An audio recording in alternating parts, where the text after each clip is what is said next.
Good afternoon, or good morning in the case it may be.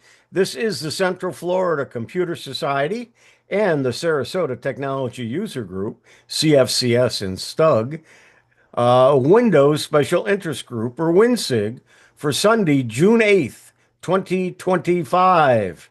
Glad you're here. Let's go ahead and stop the share so we can see everybody. As I look around, we've got a nice crowd, and of course, we always gain more people as we go along. For those who haven't been here before, or it's been a while, I collect articles for the entire month on the Microsoft operating system, computers in general, and items about Microsoft products. And I take a list of all of the articles that I find. I post them on Huey.net. And then on the meeting day, we discuss or go through them and discuss anything that comes up in those articles. I try to put them in some kind of an order. Don't always get to do it, but I did do it this time. So some articles will be together. I do encourage questions and comments and information. And so it's more than just a class. It's going through these articles and discussing things, whether it's good idea, bad idea, or whatever. So, Drew and Mike, if you would keep an eye on the waiting room, I would appreciate it. And let's go ahead and share my screen. I am using Edge only because I can zoom in thanks to Dick Vogel by pressing one key when I go to an article, and it brings it forward in large print. So you'll see that we've got several articles to cover today. If we don't get to all of them, you can go back. All of these are links. This is at huey.net/WinSIG, or just click the WinSIG button at the top of huey.net, and it will take you there. So let's take a look at, we'll start with the first article. And I will, let's see, click there and then F9. Okay, Windows 11 release information. It has an annual feature update cadence. Uh, Feature updates are released in the second half of the calendar year and come with 24 months of support for Home, Pro, Pro for workstations, and Pro education editions. 36 months of support for Enterprise and Education editions. So all dates are listed in ISO format, which is year, month, and then day. And that's what I usually use for my naming nomenclature on my computer as well. So that makes it easy to sort articles. So anyway, let's take a look. Uh, it gives you enterprise and IoT enterprise, Windows 11 release history. So it gives you when the different versions were released. The latest one being 5.28. I haven't checked to see if there's anything since then. I have been afraid to because I knew this was coming up. This meeting was coming up, and I didn't want to install something and then have problems with it. I will probably check today or maybe tomorrow after my meeting, after the Tech for SIG meeting. So that's 24H2, and then 23H2, 22H2, 21H2, and then there's a hot patch calendar. So this is just some information on when these things take place. You might want to take a look at them. So that's that article. And let's go to Windows 11 version 24H2 gets a featured packed optional update. So let's go ahead and click it and F9. And this article doesn't have a date on it, at least in this version. Let's see if I hit F9, does that shut that off? Yeah, it does. Okay, this article was posted May 29th, which is about a week, a little over a week ago. Okay, Microsoft released the May optional update for Windows 11 version 24H2 yesterday, which was about not quite 2 weeks ago. Brings click to do and Windows search improvements to Copilot Plus PCs. This update also enables the new Win plus the C key, a keyboard shortcut for accessing Copilot, and the new drag tray feature and cross-device resume notifications for OneDrive files. So, Windows Intelligence in your inbox. Sign up for your new free newsletter. They have a newsletter. Uh, Click to do EU availability.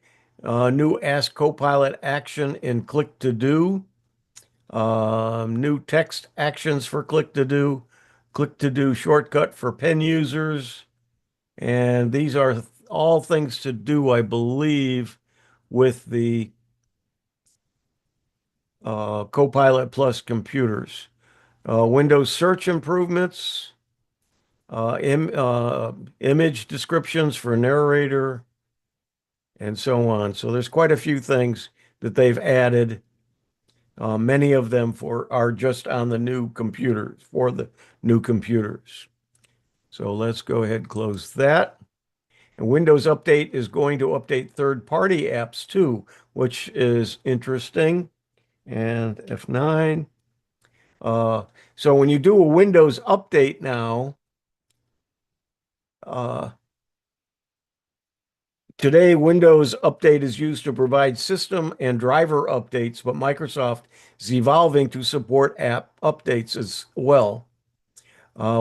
Windows Intelligence in your inbox. Sign up for their new free newsletter, again, as an ad, to get more information on these things. Updates across the Windows ecosystem can feel like fragmented experience. Microsoft's Angie Chen explains, to solve this, we're building a vision for a unified, intelligent update orchestration platform capable of supporting any update, app drivers, and so on, to be orchestrated alongside Windows updates. So in other words, when you update Windows, it will also check to see if any of the apps you're running and drivers and so on may need updating.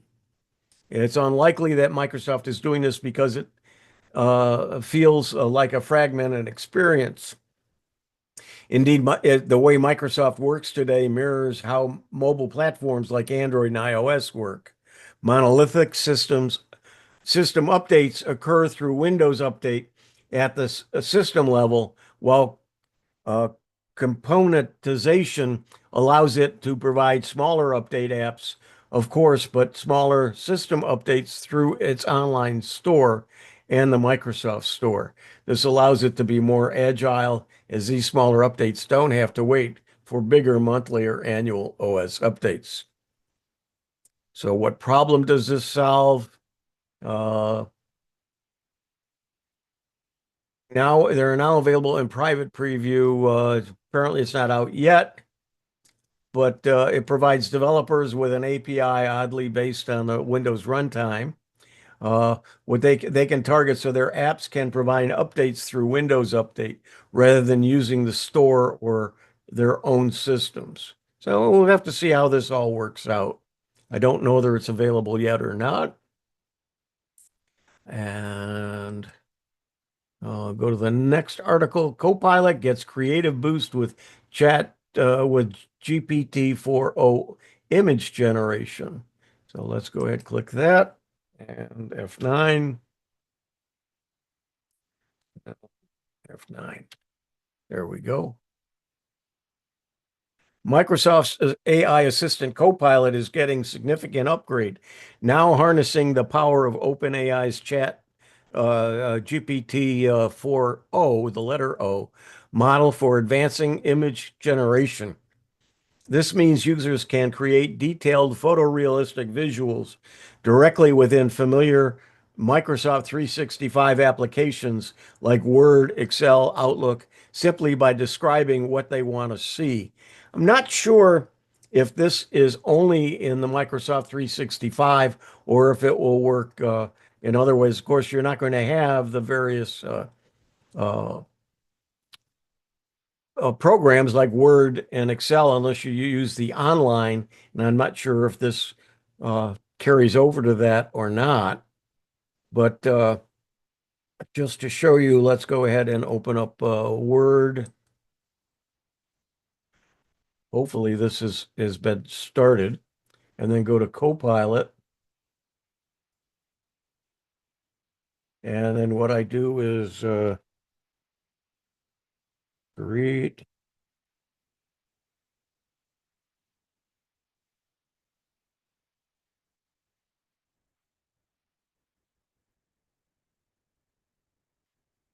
Let's see what we get with this.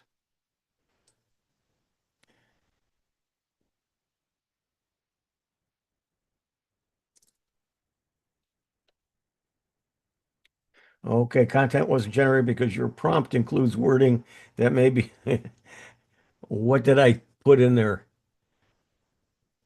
Windows, maybe? I don't know.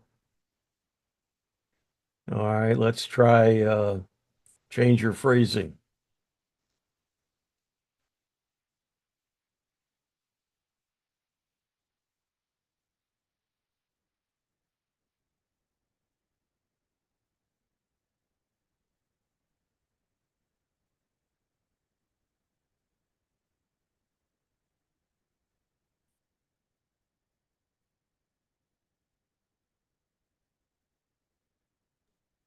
Misspelled meeting. Okay, that's I'm going to leave that because it actually it doesn't care. Um,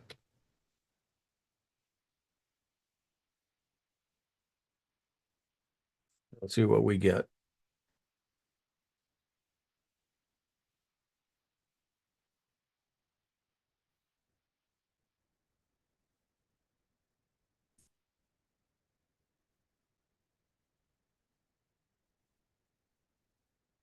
Okay, so we can take this one.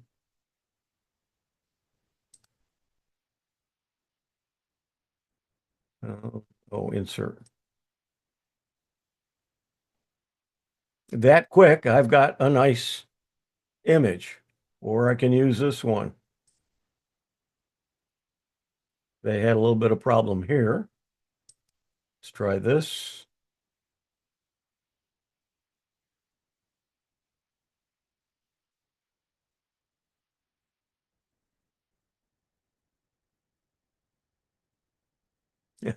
Wig. Boy, it didn't do well on that one. Most of them it will. But you get the idea. It does do a nice job putting together various uh, images. I have a feeling these are not from GPT-4o. These are from 3.5, I think. But they're in the process of updating this and making it happen. So, okay, so let's go ahead and close that, but don't save. So initially rolled out to enterprise users, Microsoft Copilot last month. These cutting edge image generation tools are now becoming available to the general public. It doesn't look like it's right there yet. It will do uh, it will do images, but I don't think it's using the 4.0.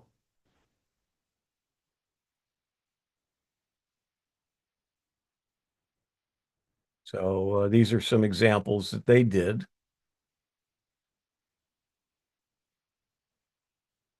And that was in the article. Okay. So there's a lot of things going on with Copilot, using it in Microsoft products.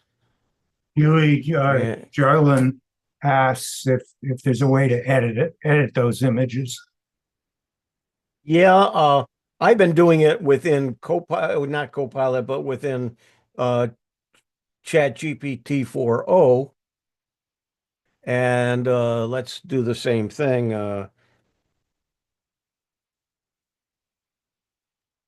So it comes up with an image and it's obviously wrong, or you want to do something Yep, else. yep. Give me an image for. My brother-in-law has the paid version of ChatGPT also, and it does a better job than the free version. Okay, it does take a few seconds to do so. While it's doing it, what you can do is once it creates the image, you can tell it to change something in it. Sometimes it does a good job changing it. Sometimes it changes other things that screw it up.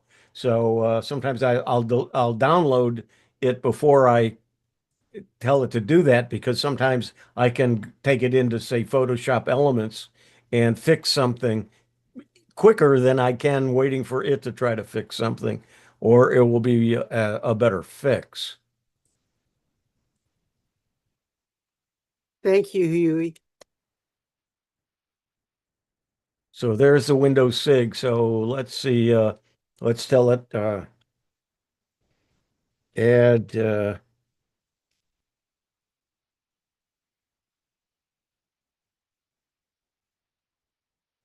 not Sin it's not Sunday, it's Sunday.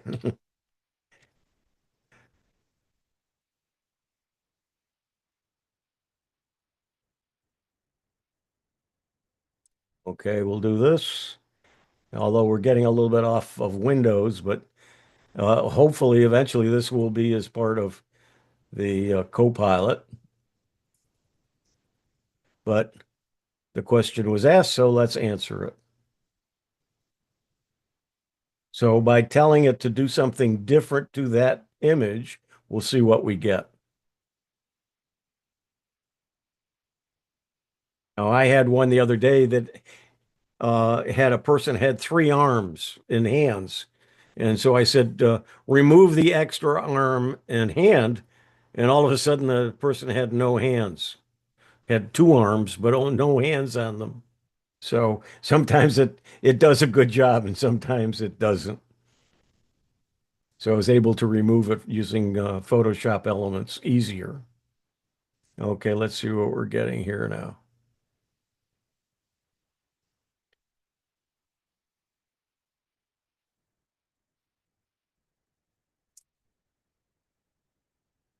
Let's see if it added it. Yep. Keep going.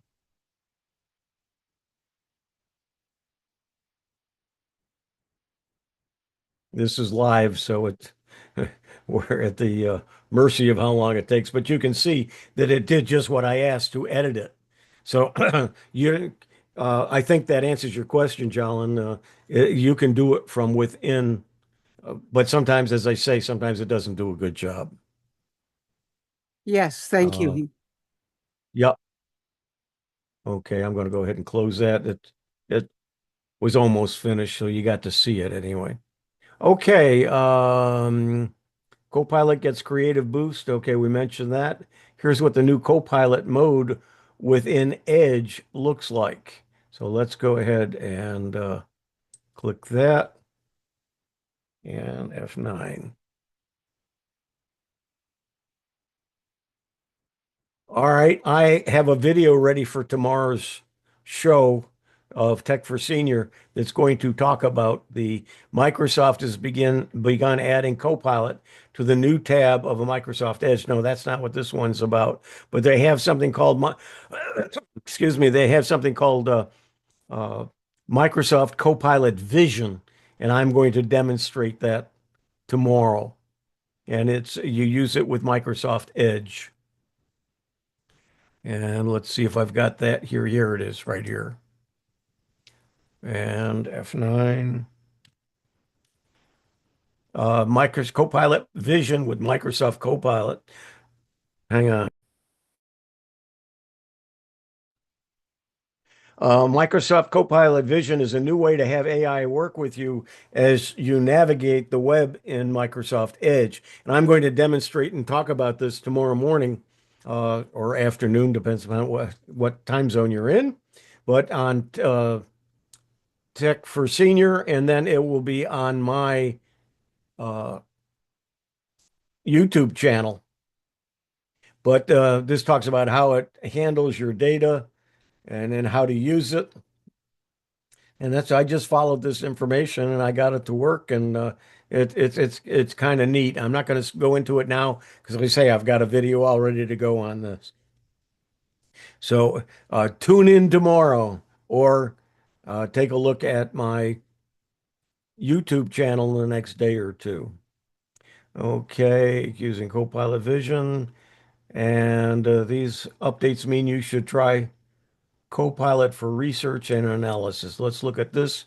Then we'll take a conversation break here. Whoops, this is F9. Yep, that's it. Okay. So Microsoft has launched two new AI reasoning assistants, Researcher and Analyst, as part of its Microsoft 365 Copilot suite. Starting in June, sometime this month, these tools are available to all Microsoft 365 Copilot users. And you're a Copilot user if you have if you pay for the Microsoft 365, or you pay for Copilot by the month at $20.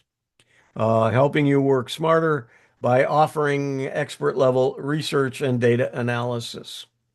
The research uses OpenAI's deep research language model, and the analysis works on data.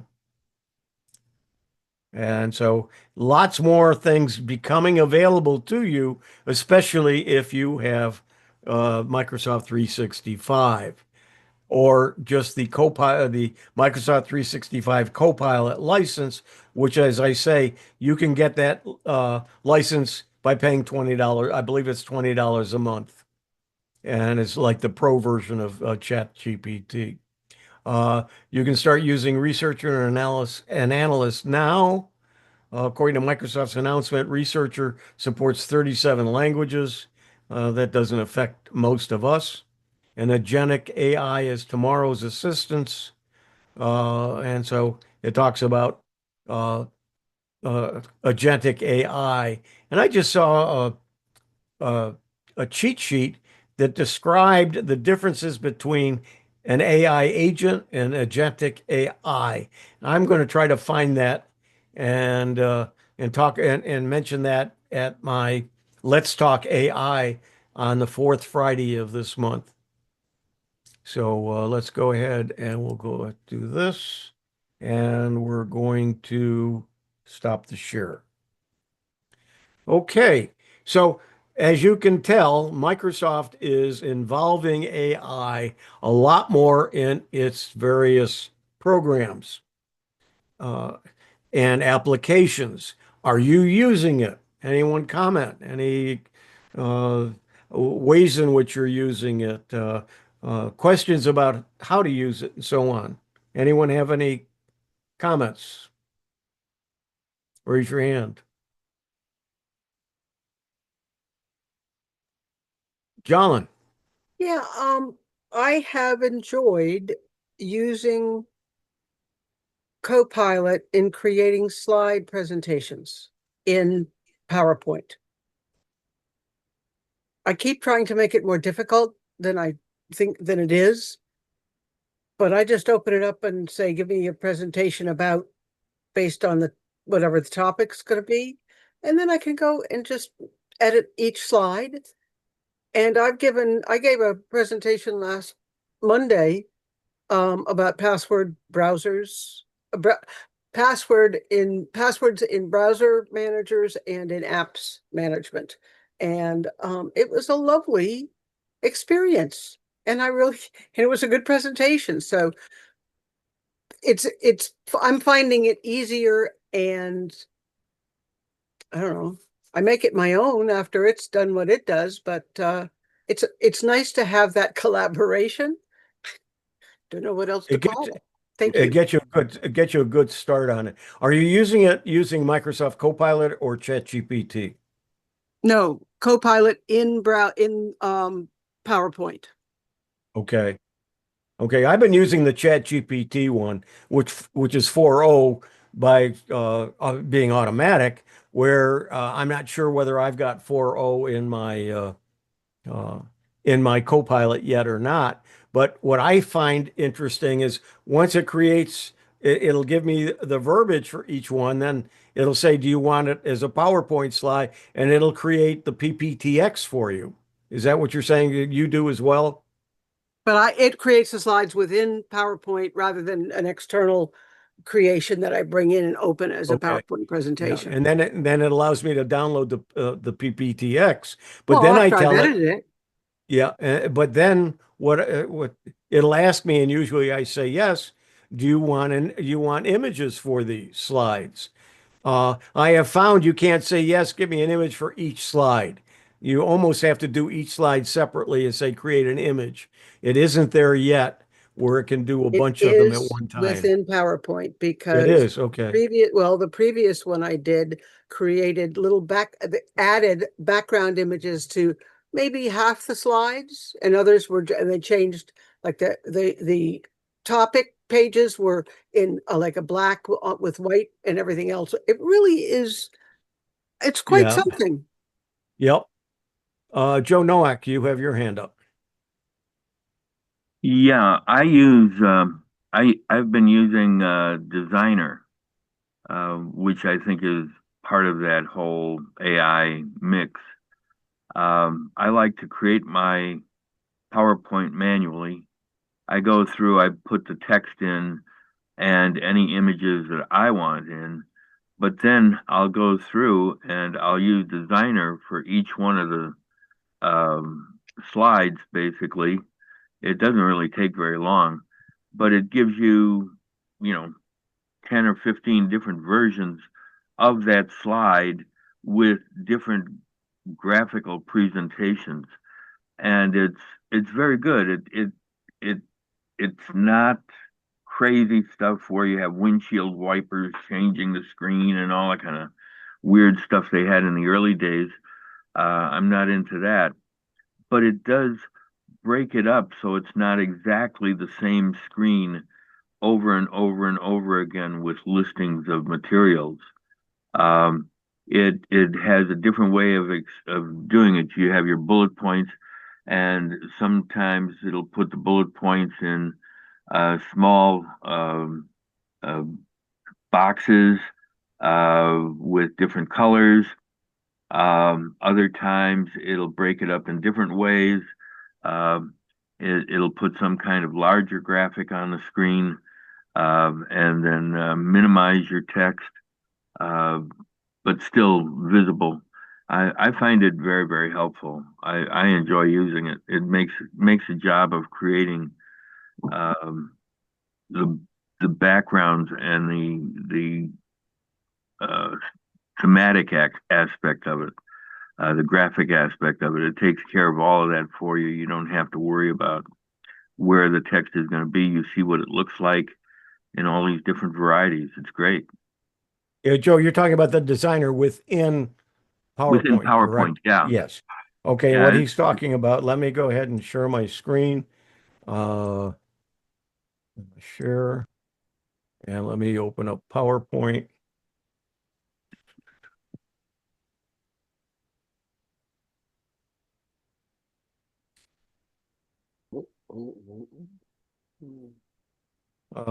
Let's see if I got something here. STUG meeting intro. No. Yeah, that's STUG meeting intro. All right, so let's take something like this. What he's saying, you come up to design, and Nope, then over nope, not there. designer. Yep, yeah, it's right here, Okay, designer. that's it. Yeah, there Click, it is. and then it'll show you various ways in which you can change that. Yeah. Well, you've already Uh, got a theme chosen, so it's going to stick with yeah, that. But if you put in just the raw but material, but if you had just the raw stuff, you'd get but some. you can see some of the things it's doing. So that's built into PowerPoint. So if you use PowerPoint, that's something you might want to try. Okay, so we'll close this. Oops, nope. And I think I closed. But let's go ahead and stop the share and we'll come back. Fix that. Drew, your hand is up. Oh, were you referring to me? Yep. Just two comments. One, I don't know if anybody's noticed this, but Microsoft has come up with a new way of compelling you to buy Office 365 or Microsoft 365. I purchased extra storage on my Microsoft account. They give you 5 GB for free, and if you want more than that, you have to buy it. They used to offer several choices that matched what Google offers. So you could buy 100 or 200 gigabytes. I purchased the 100 and I went to add another 100. And I found out that Microsoft recently took away all of the options except for 100 gigs and 1 TB. And the 1 TB one comes with Microsoft Office. So they're giving you, unless if you want more than 100 gigabytes, then you must buy a terabyte and get Office. So it might encourage more people. Well, more people who want to buy more storage are going to have to buy it with Office. And the second comment was when you had talked about upgrading apps. Microsoft has a program now. They're going to have a graphical interface for it soon, but it's a DOS program called WinGet, WINGET, and it can upgrade pretty much any software package you have installed on your computer and install new stuff too. That's not from Microsoft, correct? Or is it? It is. It's part of Windows. Oh, really? Okay. All right, Bob Francis, you have your hand up. Yeah, I use Copilot and I use Gemini too, some of the other ones. But one thing I did with Copilot and Gemini, I asked it to, both of them, I asked it to create me a Python program of Morse code, show me the Morse code, and I have to select what that is in a Word. And it wrote it perfectly. And then I uploaded it to upload a Python web page, uploaded that code, and ran it right online. And it was really fantastic. Yeah, It was this perfect, absolutely perfect. yeah, this AI stuff is amazing. I don't want to get too much into AI in this WinSIG, but I do have a get together the fourth Friday of every month at 1 p.m. Eastern time called Let's Talk AI, where we talk about a lot of these things with AI. So by all means, if you've not been there before and not asked to join the list, or have not gotten updates, got my newsletter in the last month, by all means, drop me a note at huey@huey.net and I will try to remember to add you to the MailChimp so you'll have access to the information.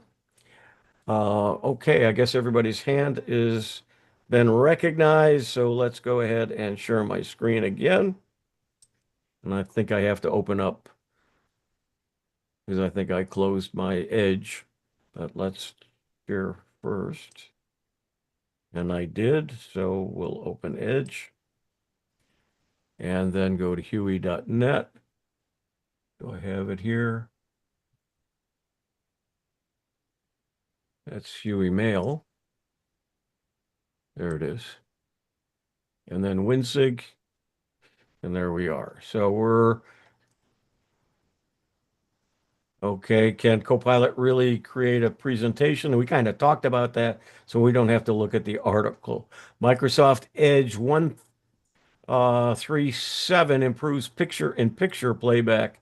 I'm not familiar with that. Let's take a look at it. And F9. Microsoft Edge 1.3.7 improves picture-in-picture playback, removes wallet and other features. It's now available in the stable channel. Stable channel means it's been released to the public. Bringing improvements to picture-in-picture playback and the new Edge for Business features. The new update also removes the Wallet Hub in Edge and a couple of features you probably didn't know about, such as image editor and video super resolution. The picture-in-picture player, I'm not familiar with that, but let's take a look at what it says.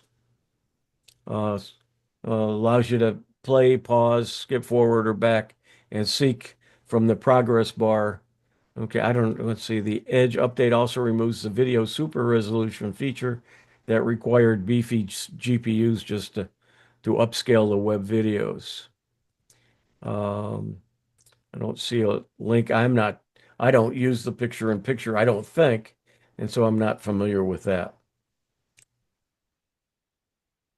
and how AI will transform your Windows web browser. So we're back to talking about AI again. But AI will transform your Windows web browser from Google Chrome to Edge and beyond. Your PC web experience is about to change. So those of you who are fighting using or understanding or want to understand anything about AI, you're going to be forced to. So you might as well start learning now so it'll make it easier later on when things start to get more and more involved and you've got to learn more. Windows is about to get even deeper AI integration, complete with chatbots gaining access to your PC's apps if you want. But it's not just about the operating system. The humble web browser is also about to change in a big way for those of us using Windows too. It's going to happen soon and fast.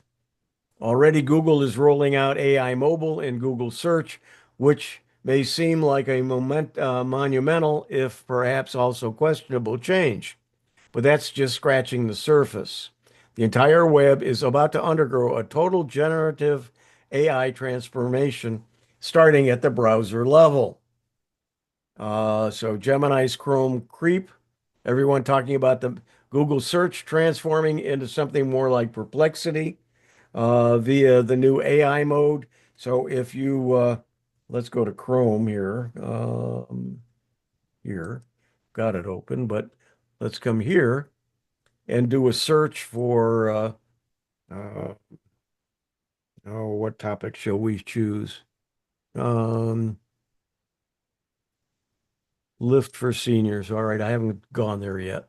That's sponsored, but you'll see there's an AI overview uh and there's things that you can show more. So you've got all kinds of things using AI before you even start getting to links and then sponsored stuff. And then finally you get, oh, and then you get a bunch of videos and some more videos. And then you start getting to where you've got two links and it's the end of the page already. So you got to go to the next page. So they're adding more and more. And I just saw an article and I've got to go through it and kind of figure out how to do it. But there's a way to turn most of that off so you're right at where you want to be with a list of the articles you're searching for.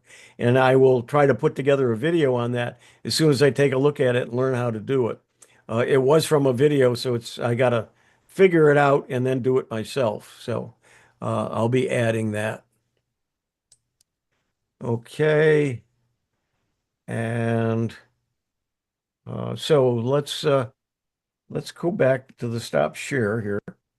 And anybody finding that AI is getting in the way or is automatically coming up and you're starting to use it where you weren't using it or anything like that? Any comments, questions?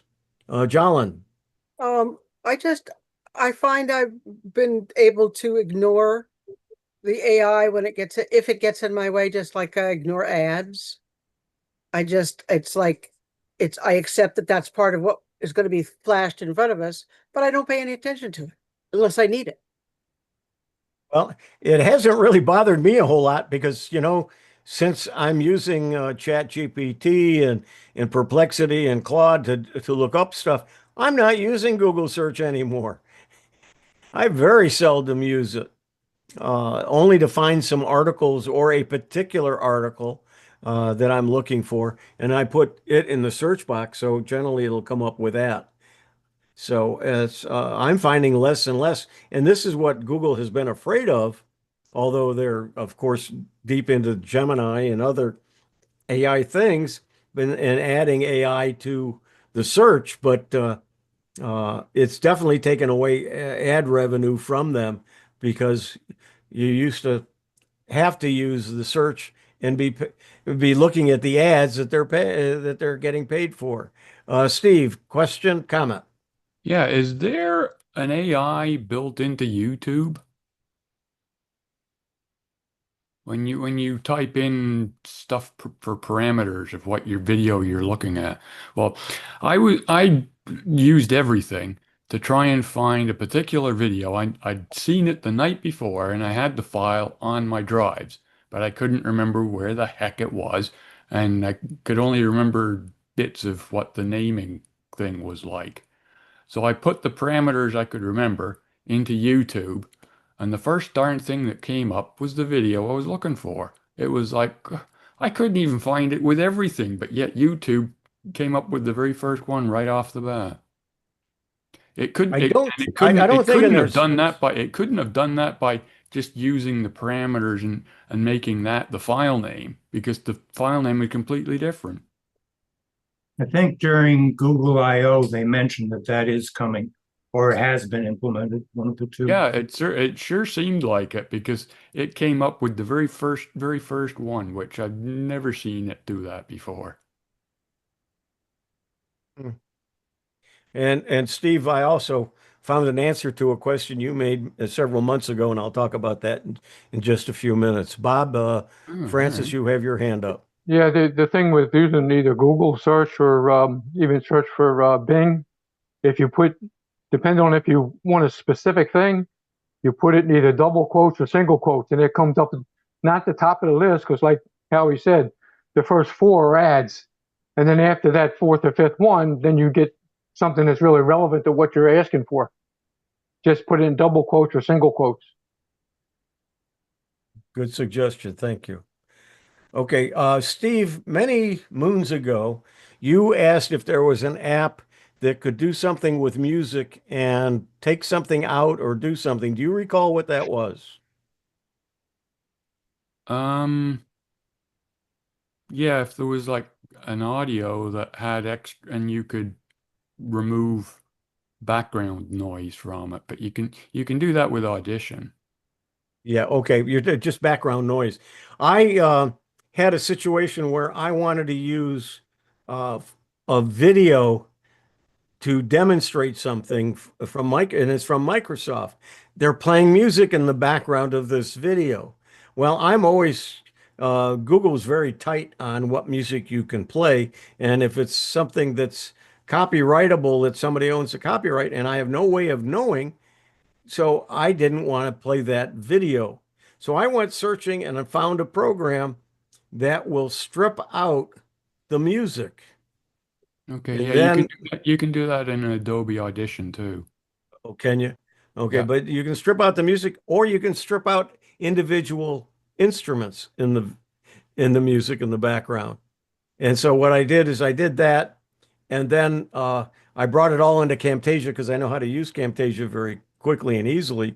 And I just took the new track, put it in, and then shut off the old track, and everything matched. And I had it now without the uh, without the music. And so I'm able, you'll see it in tomorrow's video. Was there any obvious artifacting in it? No, no, not at Yeah, all. It worked very well. yeah. Okay, other comments, questions? Okay, let me share again.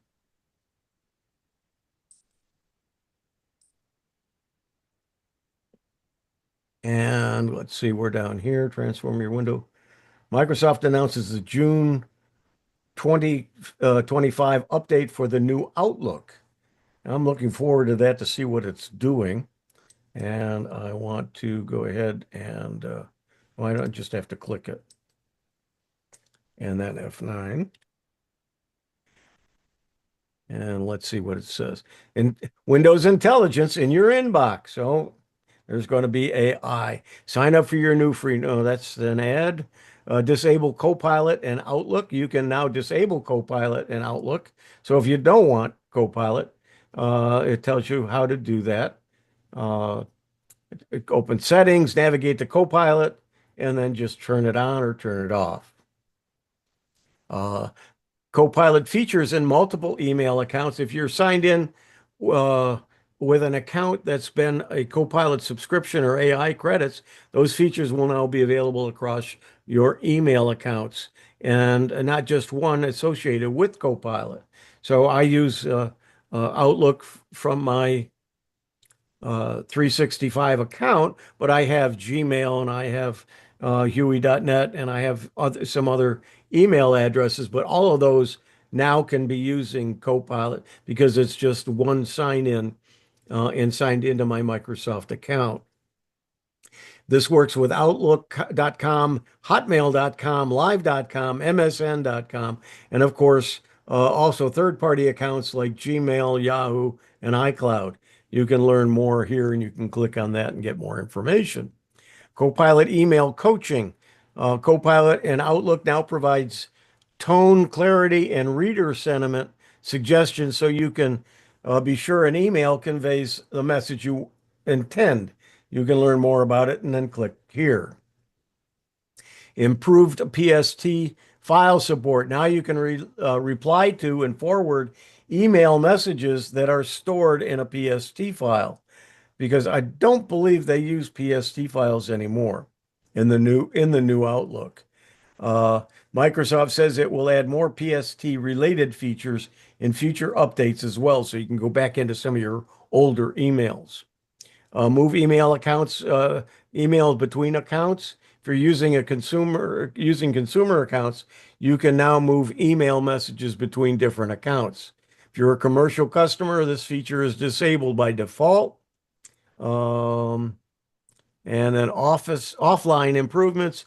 By default, the new Outlook would save 7 days of email for offline use, but now that default is 30 days. You can now search group emails when offline, and you can cancel a message after you've sent it while offline. And then some improvements. You can now add shared folders to favorites and contact suggestions improvements. Okay. So if you use Outlook, there's some changes coming about.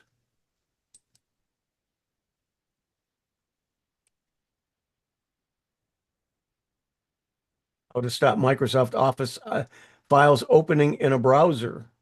I'm not going to cover that because a lot of you, if you're interested and you use Microsoft Office, by all means, take a look at it. Microsoft integrates OpenAI's Sora video creator into Bing.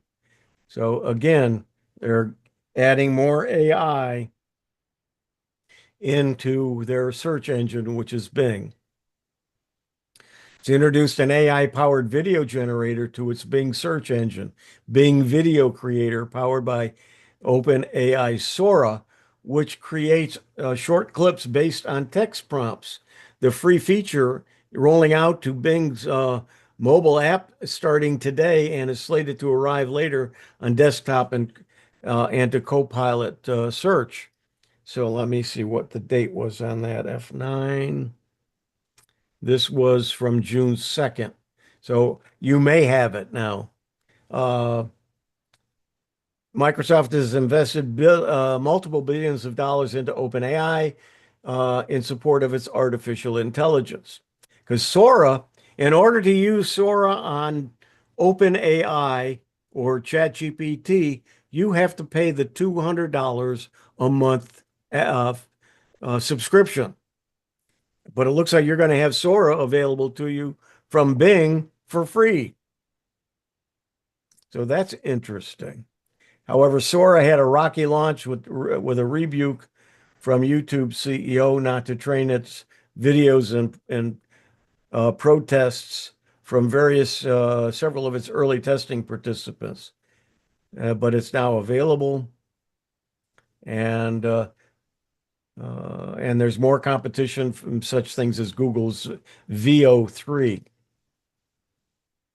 So that'll be interesting. I have not tested that in Bing, but we can try it and see. Search the web. Let's see what happens.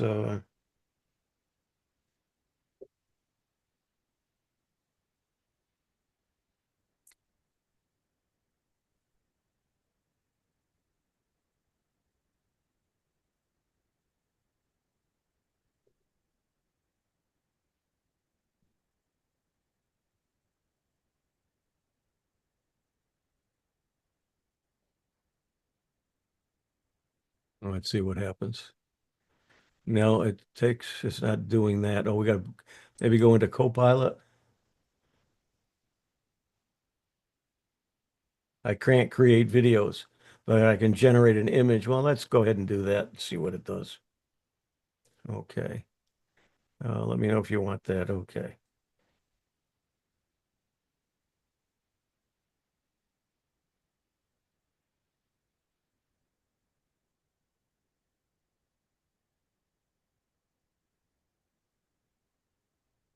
Okay. So I'm not signed in. And what am I supposed to be signed in to? Well, we'll find out here. Sign in. If it's Copilot, it's your Microsoft password. Yeah. Which one? Sign in. I think you're Huey P at Outlook.com. Yeah.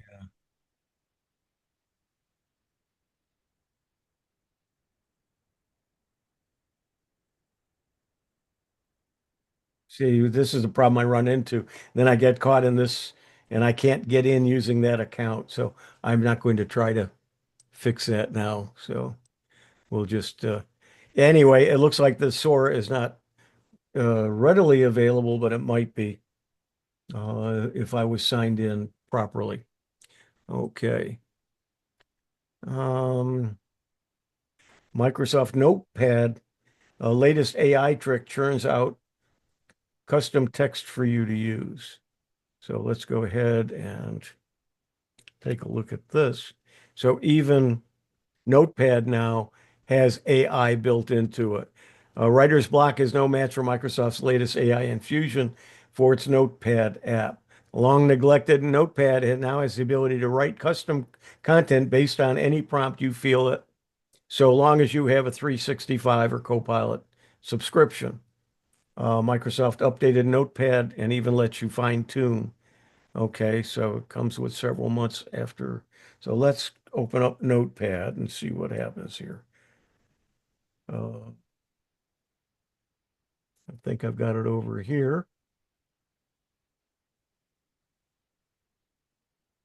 Now, how do I get it over?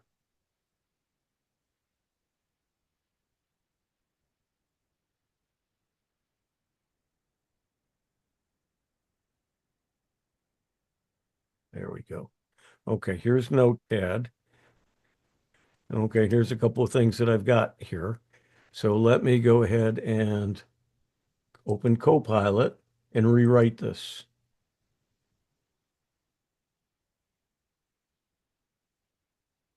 And bingo. And it rewrote what was there.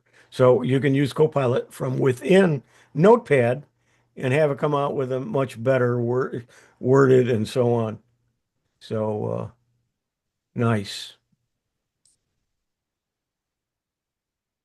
And so we'll move it out of the way again, not to over my other monitor. So Notepad isn't the only app getting some love from Microsoft. The updated Paint app can tap into generative AI to make custom stickers based on user prompts. On top of that, there's an object select feature that can isolate specific parts of an image so you can just edit that portion. Now, these two features are only available on Copilot Plus PCs, so it won't work on mine. Like recently announced at HP laptops. Lastly, Microsoft upgraded the snipping tool, which I again don't use, with the perfect screenshot feature that automatically edits your screen captures. With the Copilot AI, the tool will automatically resize the screenshot so you don't have to spend time getting the right crop.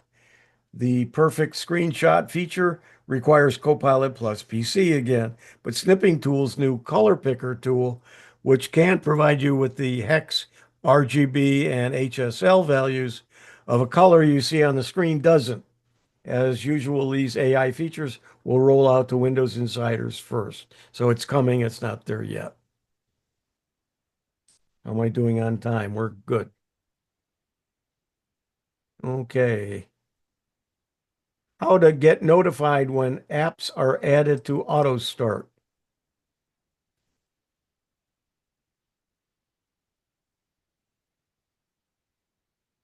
Doesn't. Where's that? There we go. It opened it this separate window and I didn't need that. We'll come back here.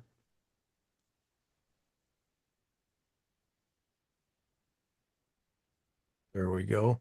And F9. It's a fact of life when many software developers, including Microsoft, like to have their program start up with Windows. In many cases, this is totally unnecessary, and these programs can easily be accessed manually. With Windows 11, users can now choose to be notified whenever a new program is added to the startup list. And you go to Settings, System, and Notifications. System, and then Notifications. And you can turn that on or off. Scroll down to the notification from the apps and other senders section. Keep scrolling down till you see the startup app notification setting and set startup app notification to on, and that turns it on. So, and that's it. From now on, you'll receive a notification whenever you add a new program to your system and it adds it to the auto start, you'll know that it's done that. And speaking of which, this author updated one of those Windows 11 machines, and Microsoft Teams has been added to the auto start. This is definitely unnecessary, and I recommend you disable Teams from auto starting. So let's take a look at my auto start. The best way for me to do it is I go into Task Manager and then go to Startup Apps. And I've got Copilot that starts up by itself. Let's sort by abled and enabled. Let me move this a little bit so I can see status. So these are all the enabled ones. You have everything open up automatically. Crisp open up automatically is fine. Edge is doing something automatically. I don't know why.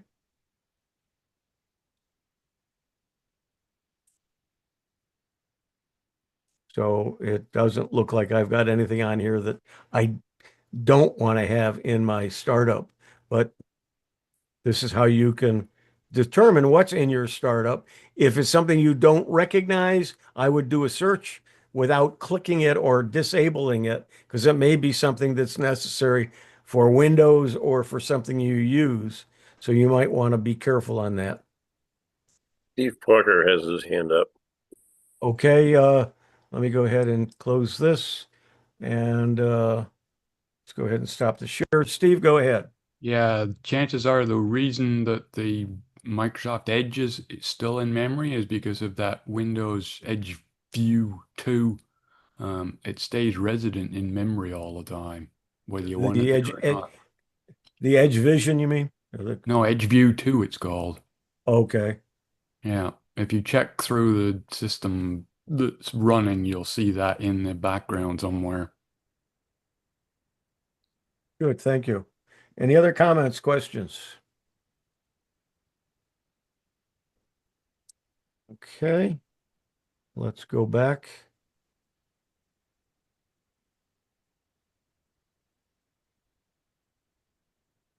And close this out. Web View 2, that's it. 7 ways your PC can get hacked. And F9.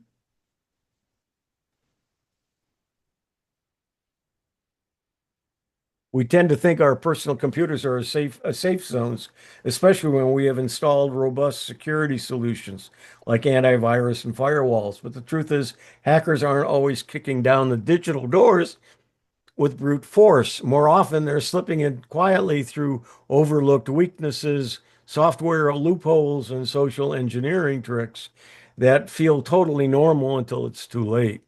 The popularity and wide usage of Windows operating system, along with its backward compatibility and broader attack surface, makes it common target for attackers.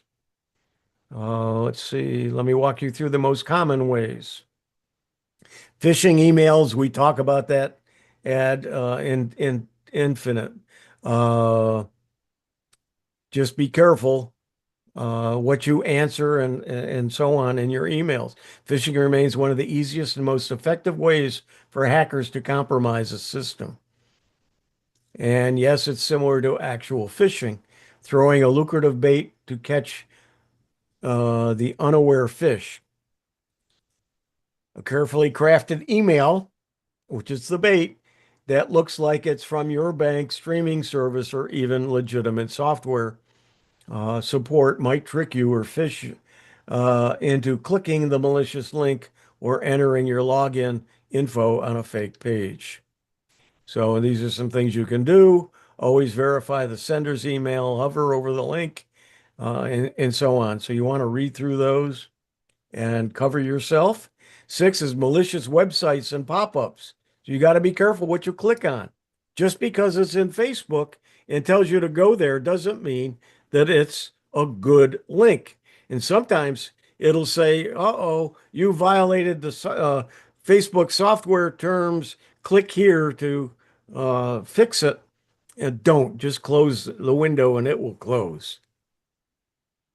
They want you to click on something being scared that you did something wrong. Similarly, you can also become a victim of fake software updates through malicious pop-ups, update Flash Player or update Chrome and so on. So use a browser with built-in malware protection, avoid visiting unknown or shading websites. And how do you know? Install a reputable ad blocker. Be cautious of overly aggressive download buttons or fake update your app prompts. And check the URL carefully, especially when inputting credentials. And only install updates from the official sources.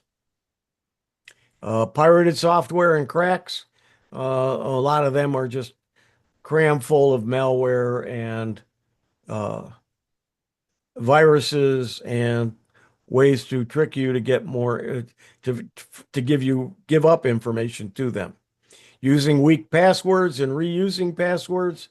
One bad password can unlock your entire digital life if you have that password being used on several websites.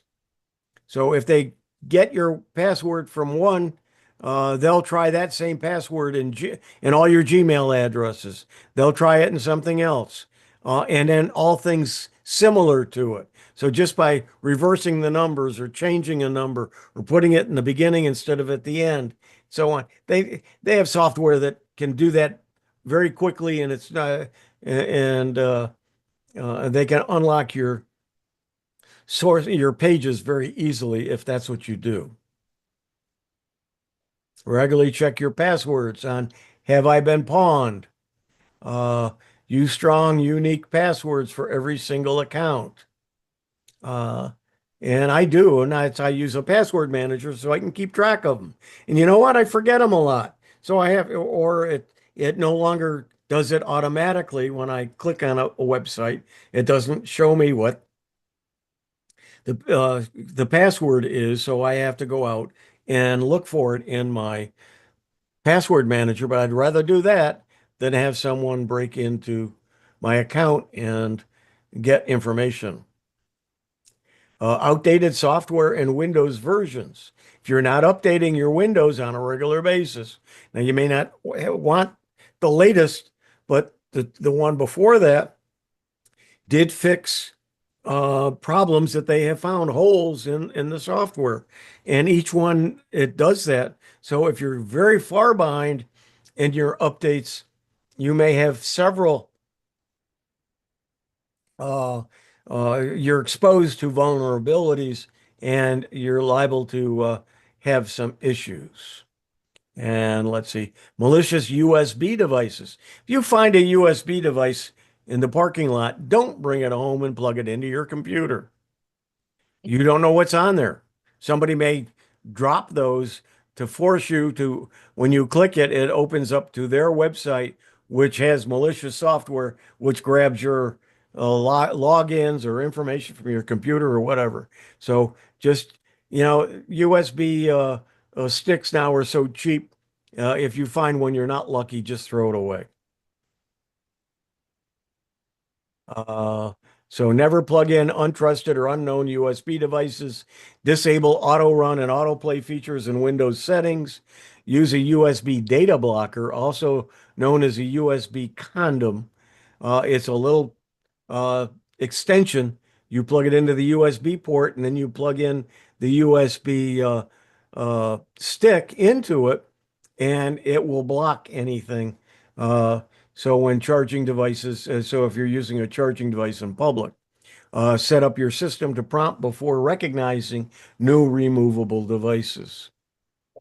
And then the third one, or the number one thing to watch out for, is browser extensions. Some have gone rogue, so you have to be very careful in what you add. So just because, oh, there's uh, a browser extension for doing such and such, because you saw it on Facebook, you better check it out and do some research before you install it, unless you know for sure that it's going to be that there are enough people using it that aren't having problems with it.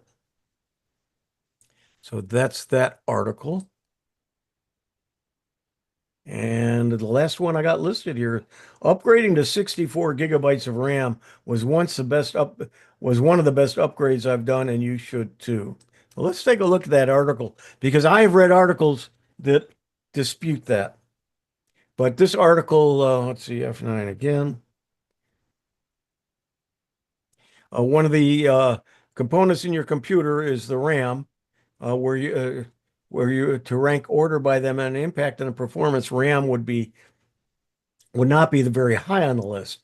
Its impact on performance isn't linear, and you'll start seeing diminishing returns sooner than you would with other components. Despite that, this person has upgraded their system to 64 gigabytes of memory, far beyond what I actually require for my day-to-day workflow. I can see the comments already. What a waste. What a stupid upgrade. Your cries of too much RAM are not being heard. I love my 64 gigabyte of RAM for one key reason. It allows me to be lazy, and you should give it a try. Now, I have read articles disputing that say that anything above 32 most likely isn't being used anyway. And so you might want to check that out very carefully. Even though this article looks very good, you might want to check that. And with that, let's go ahead and stop my share. We got a couple of minutes left for any comments, questions. Hopefully you've got some so we can fill our time in. Steve, go ahead. Yeah, it pretty much depends on what the programs are you're running. Like if you're running Photoshop and you've got 128 gigs of RAM, it'll use 128 gigs. It'll use as much as you've got. Or if you're running, say, AutoCAD or something like that, it'll use everything you've got. But isn't there, if it's an older machine, isn't there some limits on how much it actually uses? I'm asking. I don't know if that's true or not. And Yes, if the computer is old enough, it won't have the capacity to run that much memory. Yeah, because it doesn't physically have the board to plug any more RAM in it than whatever it was maxed out with. Also, in part, Nowadays, you can populate most motherboards now up to at least 128. and in part, it also depends on the motherboard's design and the firmware. When I was shopping for mini computers, B-Link made an argument that 24 gigabytes of DDR5 RAM was actually more useful than 32 gigabytes, even though you could upgrade your RAM. And they had some charts on their website to show, how it's actually used. So I now have two minis because I had met several of you know I had hardware problems with my B-Link, and I've now got a Geekom with 32 gigabytes and a B-Link with 24. They both seem to run about the same. So, I'm one of those people that fits into the lazy category. I have 32 gigs of RAM, and sometimes I'll run 2 or 3 browsers at the same time and have over 100 tabs open in each one. And so I use all 32 gigs of my RAM. But if you had 64, would it improve that, or would it use Yeah. any of the above 64, or is there a limit to it? No, Windows will use all 64. Like, I also like to use virtual machines. I could have all those browsers open and then also run a virtual machine, which wants its own memory. So, Yeah, that's where right, it definitely comes in as virtual machines. Yeah. you know, and again, so a it laptop or a mini computer, the more RAM you're adding, the more heat you're putting inside the case. And yeah. heat's been one of my issues too. John, your hand is up. Yeah, I just, same topic. I've got 32 gig in mine and it does run hot on occasion, depends on but I always have a laptop fan underneath it. I pay attention to it, in other words, but I purchased this particularly because of the 32 gigs and a 2 terabyte hard drive, and I really enjoyed having that, not having any kind of buffer in most cases. So it's, I like it. I agree with you guys. Yeah, I would have Yeah, stuck 30. 100, I would have stuck 128 gigs in mine, but I couldn't find a 128 gig card. You might want Well- to check with your manual on your computer because it usually will specify the maximum memory it can Yeah, accommodate. that's right. Yeah, mine's limited to 264s. Yeah. The Microsoft Surface, they sell it in 3 model types, and you have to pick one of those, and you can't add or change any memory at all. Really? Yeah, I wouldn't buy that then. I don't think I've ever had a computer that I've used what came in the box. First thing I do is crack the thing open and rip out the stuff I don't want and put in the stuff I do want. No, if you want to max it out, you have to buy it from them maxed out. Okay, any other comments, questions? We're about ready to wrap it up here. This has been the Central Florida Computer Society and Sarasota Technology User Group Windows Special Interest Group, or WinSIG, for Sunday, June 8th, 2025. I'm Huey Poplock. Thanks for joining. And the video of this, or the recording of it, will be on YouTube probably within the next several days. So thanks for joining,